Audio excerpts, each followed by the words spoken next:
ठेक्का समयमा गरेन भने के गर्ने त? अब यो ठेक्का समयमा गरेन भने ठेक्का लगाउनेकै जिम्मेवारी हुन्छ।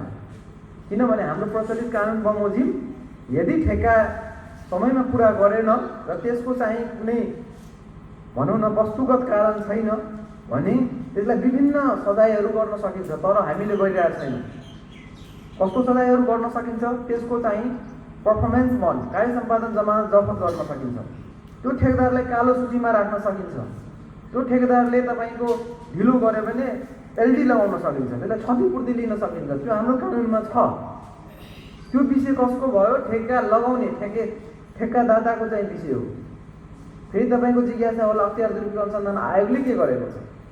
अख्तियार दुरुपयोग अनुसन्धान आयोगले मलाई लाग्छ 50औँवटा त्यस्तो मुद्दाहरू दायर गरिसकेको छ र केहीमा हामीले सफलता पनि पाएका छौँ, जसमा ठेक्का लगाएर ठेक्का अवधिमा काम नगर्ने र त्यसलाई चाहिँ प्रचलित कानुन बमोजिम, यो हाम्रो कर्मचारी साथीहरू हुनुहुन्छ भने उहाँहरूलाई पनि यो किसिमको यो सुझाव छ।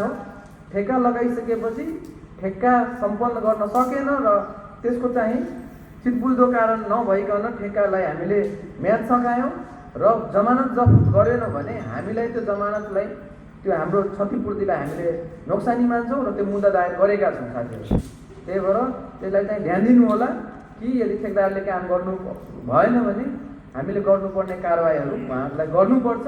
यदि नगर्नु भयो भने जो चाहिँ जिम्मेवार हुनुहुन्छ उहाँलाई हामीले मुद्दा दायर गर्ने गरेका छौँ। धन्यवाद।